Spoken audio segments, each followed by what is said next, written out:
A wildfire has brought significant destruction to the Canadian city of Fort McMurray, with 1,600 structures affected, the Premier of the province of Alberta says.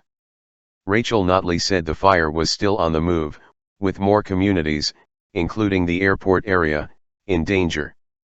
Fire services said the high winds and hot temperatures would make Wednesday an even worse day than Tuesday. Some 88,000 residents have been evacuated, with no injuries reported. The blaze broke out southwest of the city on Sunday. Firefighters appeared to have a measure of control by Tuesday until a drastic wind shift overwhelmed them. "Come out stronger." Ms. Notley said that the fire had moved north and east across the city and that if the winds behaved as predicted, the blaze would move into the Thickwood and Timberlea communities, as well as the area around the airport.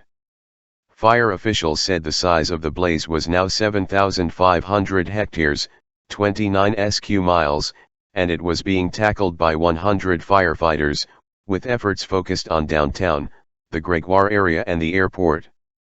Wednesday would again create explosive conditions, they said. Help from the Army and Air Force is being sent to Fort McMurray but may take 2 days to arrive. The chief of Fort McMurray's fire department, Darby Allen, said, "It's a nasty, ugly fire and it's not showing any forgiveness." He said staff had worked through the night and all structural fires within the city had been extinguished, although some wooded areas remained ablaze. The Beacon Hill suburb was said to have lost 80% of its homes. A CTV reporter there said there was almost nothing left. "It's just blocks and blocks of soot, basically," she said. Serious losses were also reported in a basin and waterway. One street in Timberlea lost a dozen trailer homes.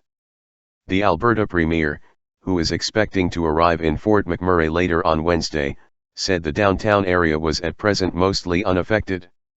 She praised Albertans for helping neighbors in need. "We will get through this and we will come out stronger on the other side," she said. Unseasonably high temperatures and strong winds have combined with dry conditions to leave much of Alberta and neighboring Saskatchewan under an extreme fire risk warning.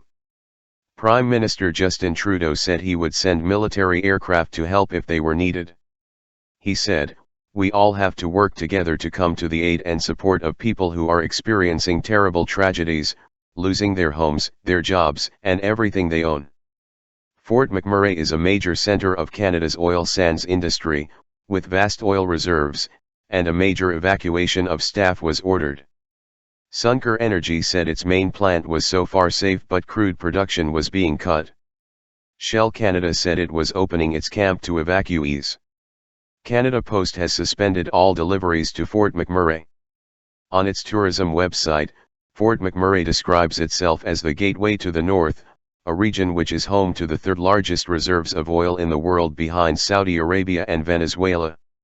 It may be remote, but Fort McMurray's proximity to Canada's rich oil sands has helped it to become a hugely prosperous place, drawing oil workers from across the world. It is not strictly speaking a city, but such has become Fort McMurray's importance in the region that it is commonly referred to as one. Canada's National Post called Fort McMurray Canada's manliest city where men outnumber women by roughly 3 to 2.